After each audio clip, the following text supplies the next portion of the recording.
Hey everybody, welcome to section 2 of the MCAP Math 7 practice test. We can use a calculator, so I got mine right here. At the end of the year 2010, a business had 140 stores in the United States. By the end of the year 2016, the number of stores had increased, underlining that by 60%. And 1/14 of these stores were located in California. Okay. How many stores were located in California? Okay. By the end of the year 2016. So 2010, they had 140. Then by 2006, so that was 2010. Let's write that down like that. Then 2016, there's an increase of 60%. We want to know, yeah, so how many stores is that? So we're going to multiply. If we multiply by 60%, we would just get the increase, and then we'd have to add it. And you could do that, but I'm going to multiply by 1.6, and then I'm going to skip a step there. So 140 times 1.6 is 224. So that's the total stores. And now, the 1/14 of them are in California. So 224 times 1/14. Just multiply that by 1 divided by 14, and we get 6. Oh, there you go. 1 divided by 14. 16. So the answer is D. Moving right along. A copy machine prints 10 copies per 1/4 of a minute. Unit rate. No, that's not unit rate. Unit rate would be how many copies every 1 minute. Oh, and that's what we want to know. Okay. So let's think about it like a ratio.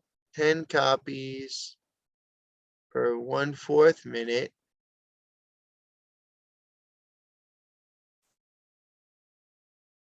But we want to get every 1 minute. So what do we have to multiply 1/4 by to make to get 1? Well, if you multiply by 4 for 1, that would be 1, right? And so that means we just got to multiply by 4 on the other side. 40. 10 times 4 is 40. So that's the answer. How many, at what rate is 40 copies per 1 minute? Not too bad. Okay. A student correctly used division to find the decimal equivalent of 1/12 using the work shown. They put the 12 on the outside and the 1 on the inside. Okay. And we know they did it correct. The student claims that the decimal equivalent is 0.083 repeating. So the reason that that's not right is because 0.083 repeating with the line over everything means 0.083, 0.083, 0.083, and so on. But if we look at the answer up here, the 0 and the 8 are not repeating, just the 3. So the way you would write that is 0.083, and the bar goes over only the 3.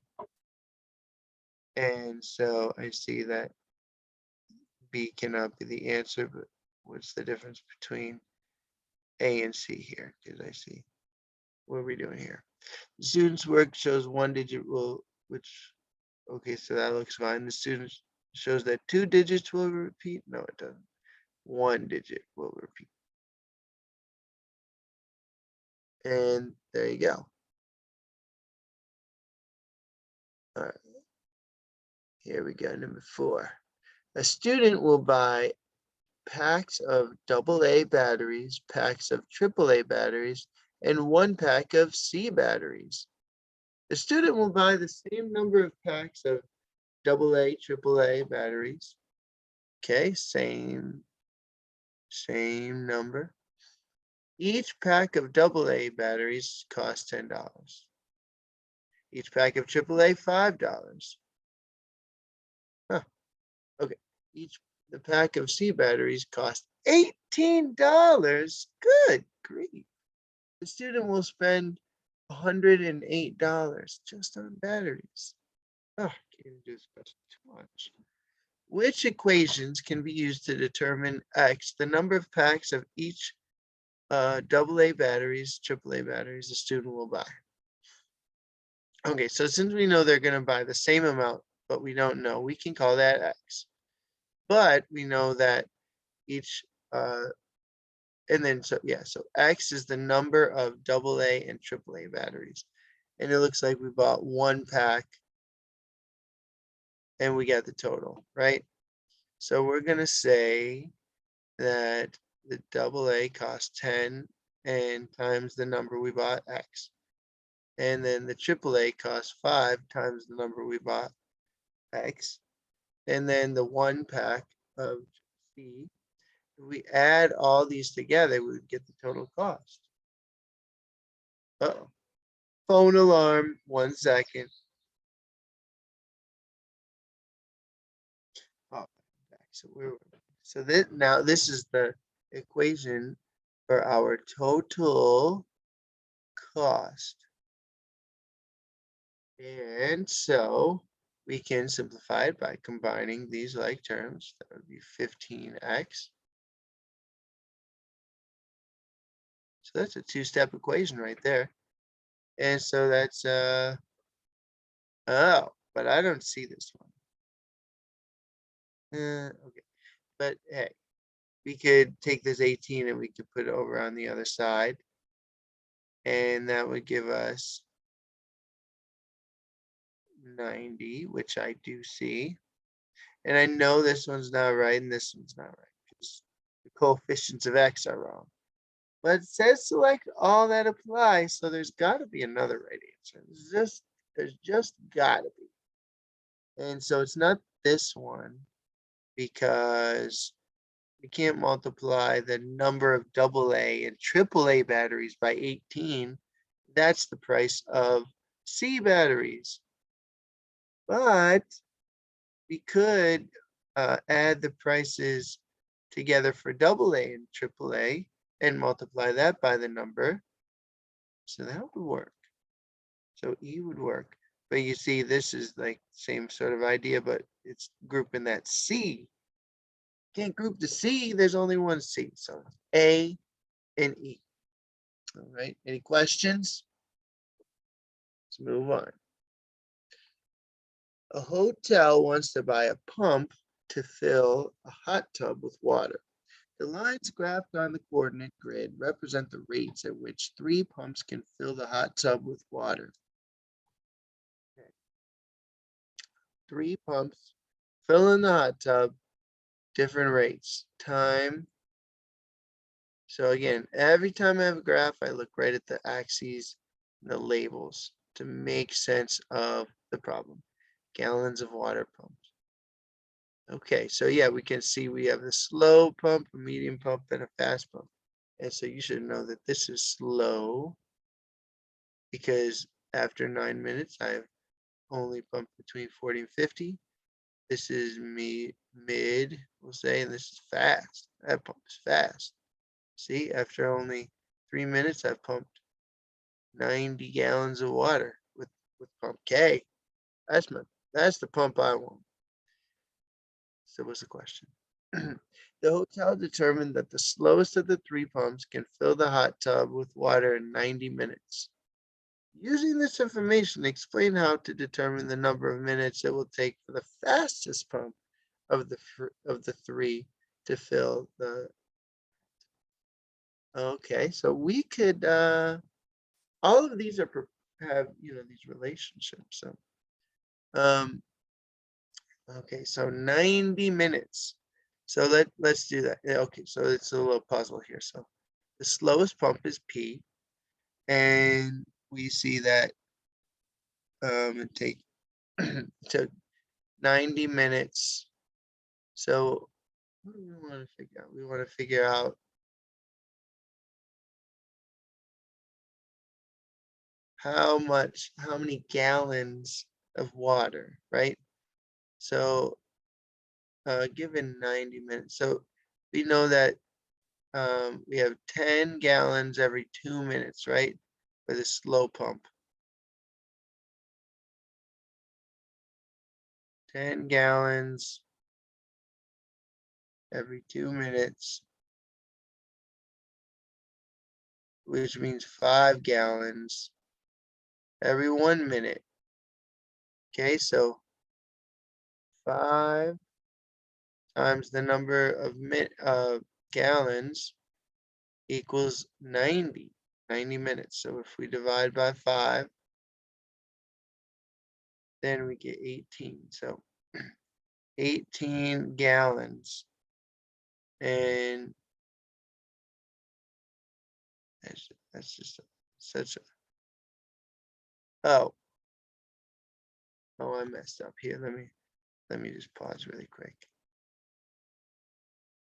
Well, I apologize. I figured it out. I am just thinking through it with a 7th grade math mindset. But what we got to do is we don't want to set it equal and divide. We want to take, and X is the number of minutes. Okay, and we can substitute any number of minutes, and then we can figure out how many gallons of water the slow pump would pump. And so while we're doing that, what would the fast pump be? So if we look at 1 and we go, the fast pump is at 30. So let's just know that it's 30x. Okay, so we're gonna substitute in 90. We're gonna multiply it by 5, and then that would be 450. But I wanted to tell you also that I knew my answer was wrong because I ended up with 18. And then I looked and I was like, wait a minute, 18 is way here. And that the slow pump does that in 3 minutes. So we're 90 minutes. So I knew I was wrong. So, if you're doing the test and you know you're wrong, that's okay. And it's okay to make mistakes. So the point is that this hot tub is 450 gallons. So now we want to figure out how fast the fast pump can pump it. Well, we know that is the equation y equals 30x. And we know that this is a y value. So we are going to substitute 450 in for y. And we get this equation. How do you solve this equation? Well, we want to isolate x, so we're going to divide by 30. And then we get x equals, what's 45 divided by 3? Is that 15? So 15. So 15 minutes. All right, bear with me. I'm doing this on purpose this way, so I have to think about it. I'm trying to think like you, and myself, like a fusion. So trying to think of all the topics, all the mistakes that could be made, and let's continue. The floor of a room is going to be covered with ceramic tiles. So we got the floor, and we're tiling, tiling the floor, there. The length of the room is 12 feet. Okay, so I call this the length 12. The width of the room is 2/3 the length of the room. Let's do that. Let's figure that out. 2/3 times 12 is 24 over 3 is 8. So that's 8. Nice try, trying to trick me. The ceramic tiles are squares, Oh, good. That's what I made. With 1.5 inches per side. Okay, let me draw that. 1.5, 1.5. So what's the area of that? 1.5 times 1.5. Well, let's convert to improper fractions. So that'd be 3.5 times 3.5, which is 9/4. That's the area, 9/4. Anyway, which expression represents the number of ceramic tiles needed? So we want to find the total area and then divide it by the area of a ceramic tile. And that will give it, so let's write that down. Total area divided by area of tile. So what's the total area? It's 12 times 8. And what's the area of the tile? It's 9/4. And you can see how I got those things. So now so we want to divide by the 3/2 times 3/2, not multiply. Multiply. These, oh, okay, so 12 times 2/3 times 12. That's what I did. So this one works. This one says 12 times 12 times 12 times 12. Golly, they're multiplying by 12 a lot. Don't multiply by 12 that much. All right. 7. A spinner has 12 equal sections, 12 sections of equal size. The sections are numbered from 1 to 12 as shown in the figure. The arrow on the spinner will be spun once. Consider the following events. Oh no, probability. Okay. J is an event that the arrow stops in a section with an even number. Okay. How many even numbers do we have? 1, 2, 3, 4, 5, 6. 6 even numbers out of 12. K is the event that the arrow stops in a section with a number greater than 2. So that's 10 out of 12. I'm writing down the probabilities. L is the event that the arrow stops in a section with the number 10. There's only one number 10 there. Which of the following list shows the 3 events ordered from least to greatest probabilities of occurrence? So L is the least to greatest, so that's L, so not these two. The next one is J. So LJ. Done. So bad. Wasn't so bad, but hey, probability will be on the test, so make sure you study up on that. It's the last one. I think it's the last one. It's another thing. These parts, calculator parts, do not have a lot of questions, and I don't think they will on the actual test. So take your time, study the topics, and know how to do them. The cube shown in the following figure will be sliced by a plane. The plane will intersect exactly 4 faces of the cube and will not contain any point where the 3 faces meet. Which polygons could represent the shape of the region where it intersects the cube? So that means, let me pause. I'm going to Google a cross-section applet here. All right, so check it out. I got this this prism here, and okay, so you can see this little rectangle that's moving. That is like in this blue plate here. That's slicing the cube like that, and we can see there's a orange rectangle, and then even vertically, there's now what it's saying is it can't look like that. But even if it did, I mean, it looks like a rectangle, right? And so the only thing about this is, oh, you can move it like that. Ooh, it's fun. But so this is a cube, So if you sliced it, but like this, then it's going to be a square. And then if you make it slant, then you see how it makes it a longer rectangle. Whoa, so long. And so the answer is it could be a square, or if it's on the slant, it could be a rectangle. All right, so that's section 2. See you guys in section 3.